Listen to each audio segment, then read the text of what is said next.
Hey, buddy, hit that subscribe. Just a sec for you, but it means the world to me. I rolled into my driveway just after sunset, bone tired from a brutal red-eye out of Vancouver. 2 weeks away had felt like 2 months. My mom had suffered a sudden stroke, and I'd stayed by her bedside until she was finally stable. The whole time, all I could think about was getting home to my wife, Margaret, with her early onset Alzheimer's. Even a few days apart felt like a damn eternity. But the moment I stepped out of the car, something felt off. The house was dark, completely dark. And Margaret? She always kept at least one lamp glowing. She hated moving around in dim light because it made her more confused. I grabbed my suitcase, walked to the front door, and fumbled with my keys, thinking maybe she'd simply fallen asleep early. But then I heard it. A noise. Soft. Repeating. Off-tempo. Like someone knocking or kicking something. From inside the house, my stomach dropped. I pushed the door open fast enough to almost rip it off the hinges. The sound got louder. Much louder. A desperate, uneven thumping, followed by a faint, strangled voice. It was coming from below. The basement.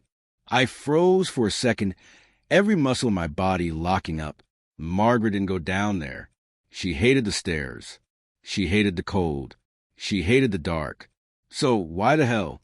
I dropped my luggage, sprinted across the living room, and grabbed the basement door handle. It wouldn't budge. There was a thick, heavy padlock, one I'd never seen in my life, latched right across the outside. The outside. Whoever put it there wasn't trying to keep people out of the basement. They were trying to keep someone in. Margaret. I shouted, my voice cracking. The answer came quick, just a broken, shaky cry. That was all it took. I ran to the garage, grabbed the first heavy thing I saw, a crowbar, and jammed it under the lock. One pull. Nothing. Second pull. Metal screeched. Third pull, snap. The lock hit the floor. When I opened the door, a smell leaked out that nearly knocked me on my ass. Urine, sweat, and a sour, sickly odor that made my eyes sting. I flicked on the light and felt the whole world tilt.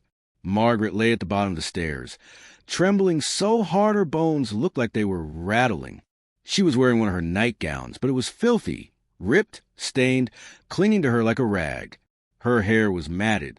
Her lips were cracked and bleeding. She was so thin, so damn thin, I almost didn't recognize her.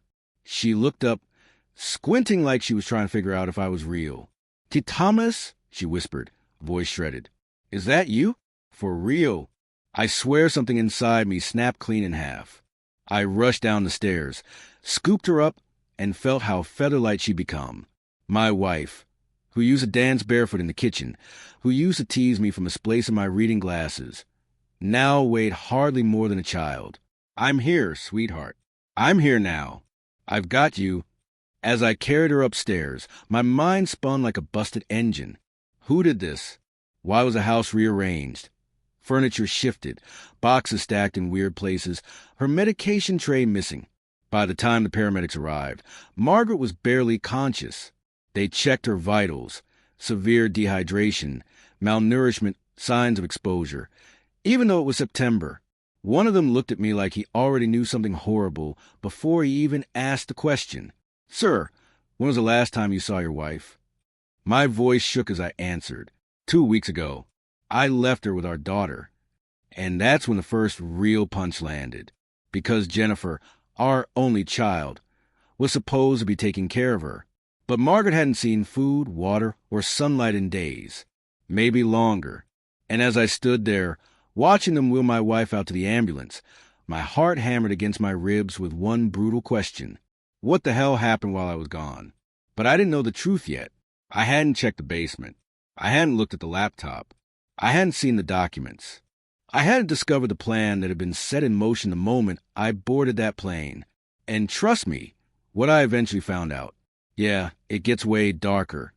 The second I stepped into the house again after the paramedics rushed Margaret out, something in the air felt wrong. Not just someone's been here wrong. More like someone lived a whole different life in my home while I was gone.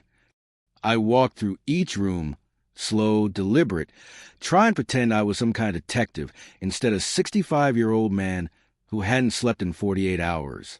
Cabinets were rearranged, drawers half open, a stack of boxes by the hallway labeled with handwriting that sure as hell wasn't mine or Margaret's. It looked like someone had been prepping to move. Like my home was staging ground zero for a life I never greeted. I headed back to the basement door, that padlock still sitting on the floor like it was mocking me. I pushed the door open again, just to see it with clearer eyes now that my panic had faded. The smell slapped me again, sharp and sour, and I had to brace myself on the wall. The bucket in the corner. Jesus, I still can't get that image out of my head. A thin, threadbare blanket on the concrete. No food wrappers, no bottles, not even a damn glass of water. It wasn't neglect. It wasn't an accident. It was intentional confinement. Whoever did this made sure she stayed quiet. That realization hit like a brick to the gut. Upstairs, I found something I didn't expect. Jennifer's laptop, lid halfway open, like she'd left it mid-thought. And maybe it was the anger, or maybe it was a fear, but I opened it. There was no password. Just her whole life sitting there in tabs and folders like she wanted someone to find it. I clicked through one folder, then another, and before long I found myself submerged in something way darker than I was prepared for. Paperwork with Margaret's shaky signature, notes titled Plan Breakdown, and a spreadsheet labeled Transfers. The further I went, the colder my body felt, like someone had cracked open a freezer door inside me. That's when it clicked. They never intended for me to come home early. They never intended for Margaret to talk to anyone. I checked timestamps on files, texts, emails. Jennifer and Kyle had been plotting this for weeks, long before my mother's stroke even hit. They needed me gone, needed Margaret vulnerable, and that basement locked. That was their solution. They used her Alzheimer's as a weapon, turned her confusion into some kind of sick advantage. The daughter I raised, my Jenny, had turned my wife's illness into an access code. I called Detective Morrison immediately, and he showed up with 2 officers who moved through the house like they already expected to find something criminal. I watched him as he read the text messages I'd pulled up. He didn't say much, but the way he exhaled through his nose told me everything. This wasn't just elder neglect. This was a coordinated hit, a white-collar crime mixed with outright cruelty. Morrison radioed for the Financial Crimes Unit, his voice low and steady, as if he'd handled this kind of thing 100 times. But when he closed the laptop and looked back at me, his eyes said he hadn't. Not like this. We gave him Jennifer and Kyle's address, a condo across town, and officers headed over immediately. I stayed behind with Morrison while he cataloged everything, making sure every disgusting detail was documented. And then an hour later, one of the officers radioed in. Jennifer's condo was abandoned, furniture gone, drawers empty, but in the trash.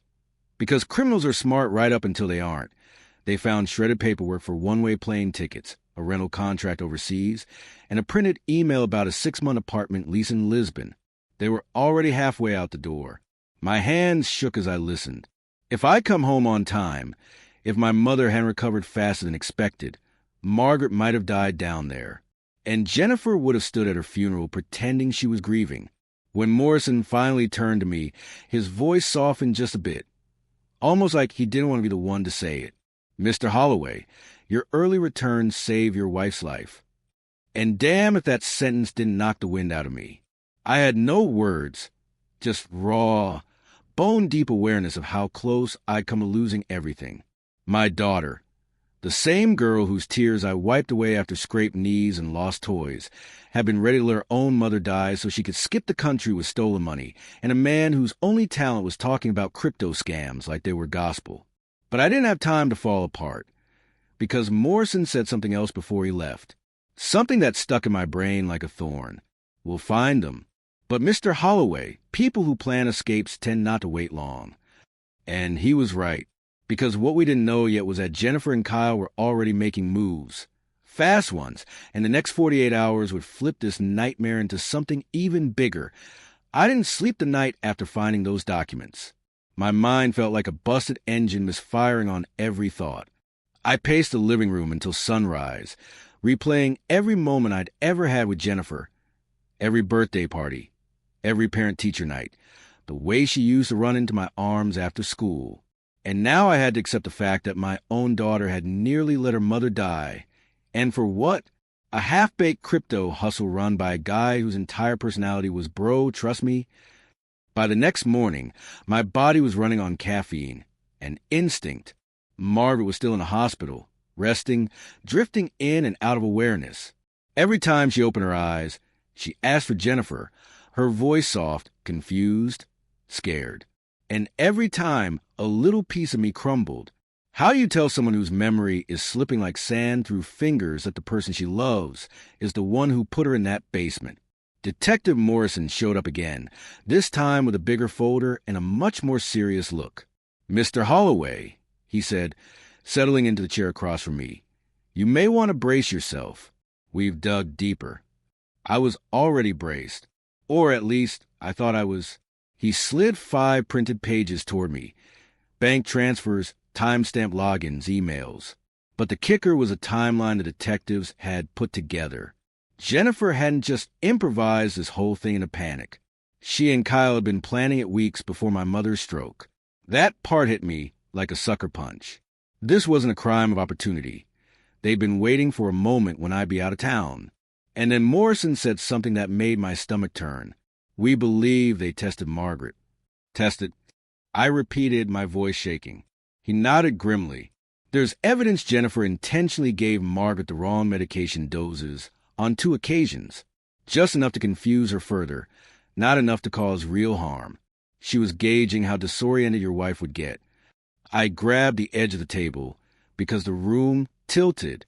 These two, my daughter and the man she married, treated my wife's illness like a science project, like an experiment to see how much they could get away with. "What kind of monsters?" I started, but my voice broke before I could finish. Morrison didn't sugarcoat it. "Greedy ones." Later that day, I drove home again because I couldn't sit still. I needed answers. Answers that weren't going to come from police reports or detectives or anyone else. Maybe I was searching for something that would soften the blow, something that would tell me Jennifer had been manipulated or scared or desperate, not cruel. But no, every corner of that house whispered the truth. There was a half-packed suitcase under Jennifer's old bed stuffed with documents, printouts of fake financial charts, sales pitches for Kyle's so-called fund, and a script Jennifer had apparently written for calling investors. Reading it made my hands shake. She sounded polished, confident, professional. Exactly the kind of tone that would make an elderly person trust her. My own daughter. Every time I uncovered another piece of evidence, another ugly detail, I felt myself slipping into this strange mix of grief and rage, like mourning someone who was still alive. 2 days later, the hospital called. Margaret was well enough to be discharged, and that should have been good news. But when I picked her up, she was quieter, smaller somehow. Trauma has a way of shrinking people, and Alzheimer's takes the rest. She clung to my arm on the walk to the car, like a child too scared to cross the street. That night, I set her up in our bedroom, tucked her in, and stayed beside her until she fell asleep. And even after she drifted off, she kept mumbling, "Jenny, Jenny," in her dreams. I can't describe what that does to a man. The next morning, I opened the front door to find Detective Morrison again, this time with a warrant in his hand, and 2 uniformed officers behind him. "We're searching Jennifer and Kyle's condo," he said.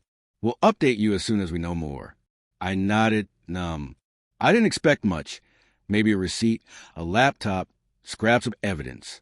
What they found blew the whole case open. Their condo looked like they'd left in a hurry.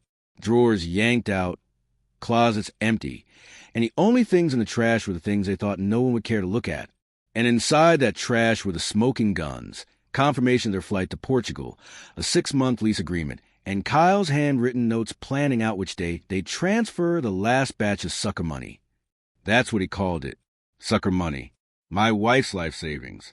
The nest egg we'd spent 4 decades building.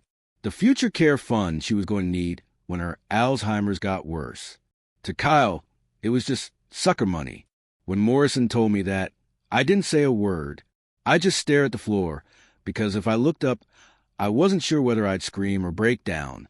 That night was the first time Margaret didn't remember how to get to the bathroom. She wandered into the hallway, crying and shaking. I helped her back, trying my best to be calm for her sake. But inside, I was burning.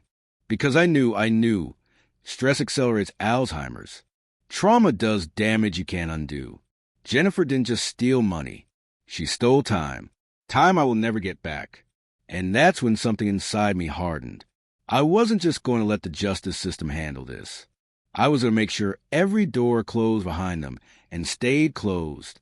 No second chances. No soft spots. No. But she's your daughter. She made her choice. I made mine. And that's when I hired the lawyer. A man whose handshake felt like a contract and whose stare told me he didn't lose cases. He heard what happened and said, "Mr. Holloway, we're not just suing them. We're burying them." For the first time in weeks, I breathed, but I had no idea things were about to get even darker. Because just when I thought the worst was behind us, the police uncovered a secret Jennifer had been hiding for years, one that changed everything I thought I knew about her and about why she did what she did. When Detective Morrison headed to Jennifer and Kyle's condo, I stayed behind the house, pacing like a man trying to outrun his own thoughts. Every creak in the floor sounded like a memory snapping in half. I kept replaying the last real conversation Jennifer and I had, how she'd hug me goodbye before I flew out to Vancouver, telling me, "Dad, I got Mom. Don't worry. Go take care of Grandma." Those words felt like poison now. When Morrison finally called me back, his voice had that tone cops use when they've seen a crime scene uglier than they expected. "Mr. Holloway, they're gone." Not missing, gone, like they'd vacuumed their lives out of place and bolted. The condo was mostly empty. Furniture vanished. Closets cleaned out like they were scared their clothes would confess. But the universe has a sick sense of humor, because crooks always leave their dumbest mistakes in the trash. And that trash told a whole damn story. Officers found shredded credit card statements, scraps of bank transfers, and, this one made my stomach twist, printouts for one-way plane tickets to Portugal. They weren't planning a getaway. They were planning a disappearance. But the kicker, the part that felt like someone punched me in the ribs, was an email from a rental company in Lisbon confirming a 6-month lease. They were already setting up a new life.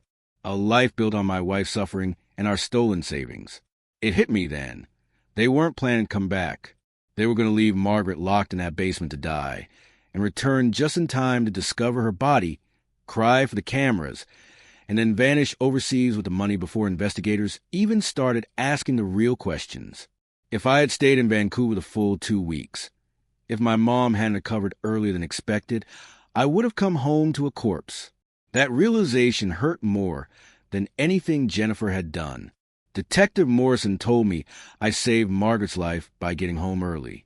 But that didn't feel like a victory. It felt like I'd walked into a nightmare 3 days before it reached the ending they wanted.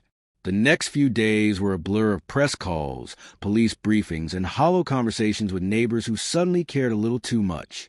The news kept running our story like some tragic special report. Daughter and son-in-law wanted for elder abuse and financial exploitation. Every time I saw Jennifer's face on TV, I couldn't decide if I wanted to cry or break the screen. Meanwhile, Margaret was slowly recovering. She asked for Jennifer constantly, her voice small and fragile. "Is Jenny coming over tonight?" She said she'd make shepherd's pie. Did she call? How do you tell someone whose mind is already slipping that the person they love most was ready to abandon them in a basement like trash? You don't. You lie.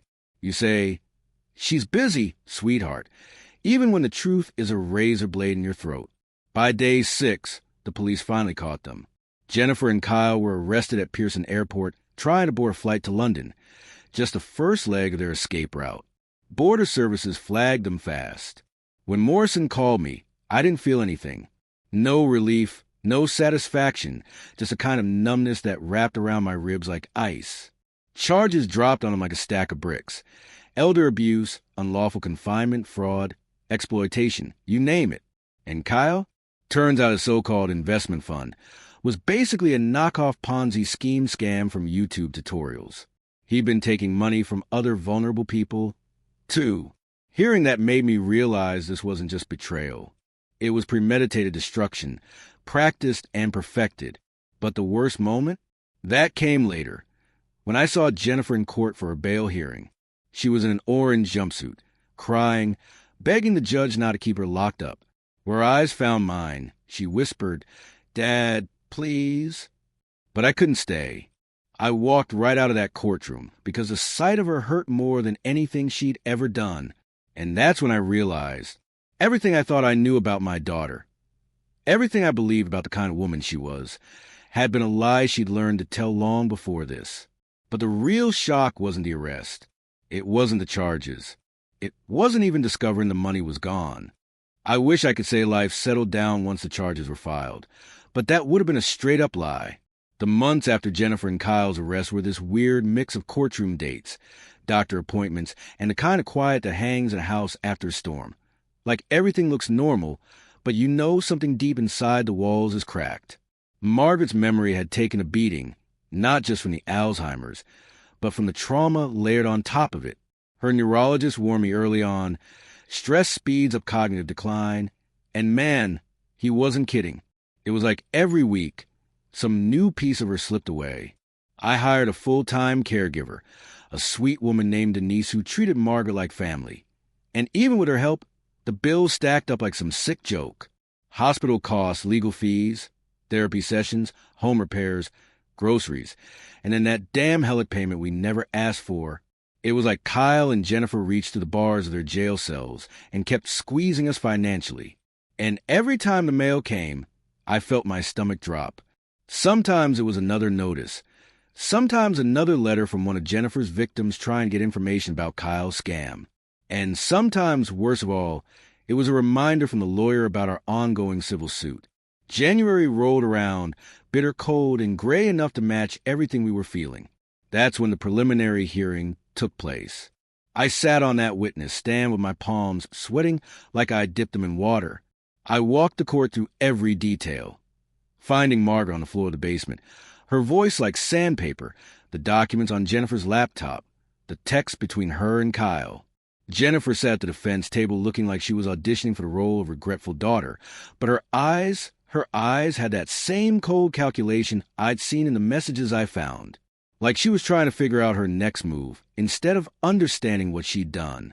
Her lawyer tried spinning the story about how she was a vulnerable woman manipulated by her husband, but the judge wasn't buying it. The moment he said, "You are a trained accountant. You knew exactly what you were doing," I felt this tiny breath of justice start to break through the fog. The case got bound over for trial. But man, that wasn't even the twist. Because before we could even take a breath, before we could even start figuring out how to prep for June's trial, we got news that Kyle had flipped. Yep, Kyle, the crypto expert, the wannabe entrepreneur with the scammy smile, decided he wasn't about to sit in jail longer than necessary. His lawyer reached out to Crown and basically said, "My client would like to save his own skin." It was classic Kyle. Throw anyone under the bus as long as he didn't get the tire marks. Patricia Chun, the prosecutor, called me in and explained the deal.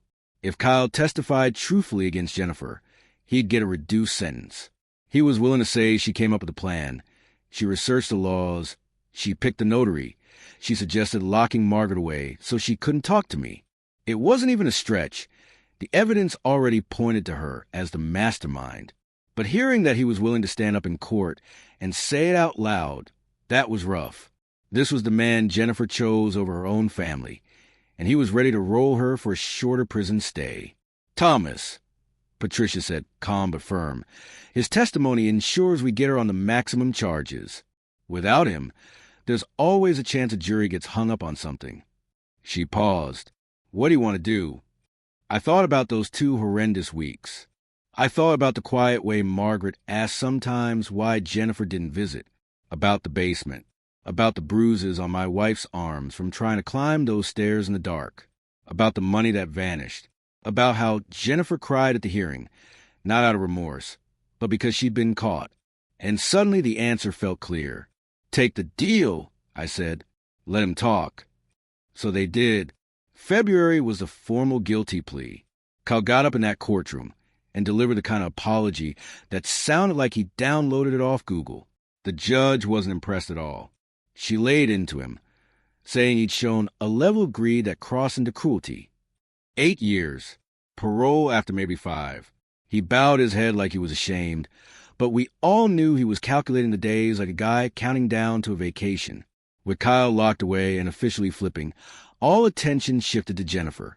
Trial prep, witness list, timelines, the whole machine moved into place. I met with our lawyer twice a week. We went through everything again and again. Margaret's neurologist wrote a statement describing how the trauma accelerated her Alzheimer's. Denise prepared to testify about Margaret's condition when she first arrived. I found myself practicing answers in the mirror, like some broken version of myself was staring back at me asking, "Are you really ready to talk about this again?" Meanwhile, at home, Margaret had started drifting deeper into the fog. Some mornings she woke up with a smile and asked if we were going for a walk. Other mornings she didn't recognize the kitchen we'd shared for 30 years. The scariest part was that she'd sometimes forget Jennifer existed at all. There was no hatred in it, just absence. Like her brain hit the delete key as a survival instinct. One evening in March, she held my hand on the couch, her fingers light and cold, and whispered, "I'm sorry she hurt you." It was one of the few moments of absolute clarity she'd had in weeks, and hearing it nearly cracked me open. Because Margaret, she wasn't supposed to carry any guilt. She didn't put herself in that basement. She didn't ask for Alzheimer's. She didn't do anything except trust her own daughter. I told her, "None of this is your fault." And she nodded, but then she drifted off again, her eyes going soft and distant like a radio signal fading into static. The nightmare should have felt like it was ending, but it didn't. Every step toward the trial reminded me that the real storm was still coming. And if the truth so far had shaken everything I thought I knew, the next revelations would completely shatter it. Because right when I thought I finally knew the full truth behind what Jennifer and Kyle did, something surfaced that proved this whole nightmare ran even deeper and darker than I ever imagined. The weeks after Jennifer's sentencing felt strangely quiet, like the world had suddenly gone on mute. No lawyers calling at dawn, no detectives knocking on the door, no reporters camped outside trying to score a quote. Just me, Margaret, and the house that felt way too big now. The silence was almost uncomfortable. It gave my mind room to wander places I didn't want to go, like imagining what our life would have looked like if none of this ever happened. Margaret's memory had slipped even more since the hearing. Some mornings she'd wake up cheerful and call me Tommy, the nickname she used back when we were young and stupid in love. Other days she'd look right through me like I was some dude who wandered in off the street. The doctors told me not to be alarmed, but hell, how do you not get alarmed when your own wife forgets who you are? One afternoon, I sat her down in the backyard, the same backyard where Jennifer used to run around chasing fireflies as a kid, and I asked her if she wanted some tea. She smiled politely, the kind of smile you give a stranger who's being kind. And man, that cut deeper than anything Jennifer ever did. Seeing my wife struggle to place me, knowing it's only going to get worse from here, that's a special kind of heartbreak they don't warn you about in the wedding vows. I hired another caregiver, someone younger with a warm voice and a gentle way of talking. She reads to Margaret at night, plays old jazz on vinyl, cooks soup the way Margaret used to like it before she forgot what she liked. It helps a bit, keeps the house from feeling like a tomb. But it also reminds me that I'm on borrowed time. Every day feels like sand slipping through my fingers. Financially, yeah, the situation is messy. The money's gone. The house payments feel like a punch to the chest every month. And the legal fees still show up like unwanted guests. I tried selling a few things, tools, old collectibles, the woodworking desk I built when Jennifer was born, but it barely made a dent. Still, I manage. You'd be shocked how much you can survive when you don't have a choice. Sometimes, when Margaret's finally asleep and the house gets quiet, I sit at the kitchen table and catch myself thinking about Jennifer. Not in a forgiving way. Nah, we're way past that, but in a wondering way. Is she sitting in her cell blaming Kyle? Blaming me? Or is she finally facing who she became? I don't know. Not sure I care, either. Some bridges don't burn, they explode. About a month after everything wrapped, Detective Morrison stopped by. Not officially, just to check in. He brought donuts, sat on my porch, and told me that in his whole career he'd never seen a case turn around as fast as ours did. Most folks never see justice as clean, he said. Be proud of yourself for fighting back. Yeah, proud. That's one word for it. Truth is, I didn't fight for justice. I fought for Margaret, for the woman who spent her life loving me before she forgot how. And if I had to go back, do it all over again, every courtroom, every document, every sleepless night, I'd do it twice without blinking. But there's one thing I learned. Trust is fragile. Family ain't always who you're related to. And sometimes the people you give your whole life to will turn around and treat you like you're disposable. That's not bitterness talking. That's just facts. Tonight, I tucked Margaret into bed. She looked at me confused, then reached out and touched my face. You're warm, she whispered like it was some brand new discovery. Then she smiled, soft, tired, familiar. For a second, she came back to me, just for a moment. And God, I held on to it with both hands. I don't know how much time we got left together before her memories finally fade for good, but I'll take whatever scraps life hand me, because even broken, even fading, even fragile, Margaret is still my person, my wife, my home. And as for Jennifer, she made her choice. She chose greed over love, money over family, escape over accountability. Now she's got 12 years to think about that in a concrete box with no exit. Funny thing is, she tried to trap her mother in darkness and ended up locking herself in a bigger one. Life's poetic like that sometimes. So that's it. That's the end of this whole twisted road.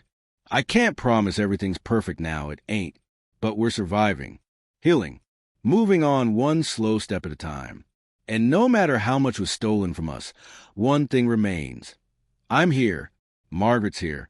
And that's enough. But let me ask you something, just so it sticks.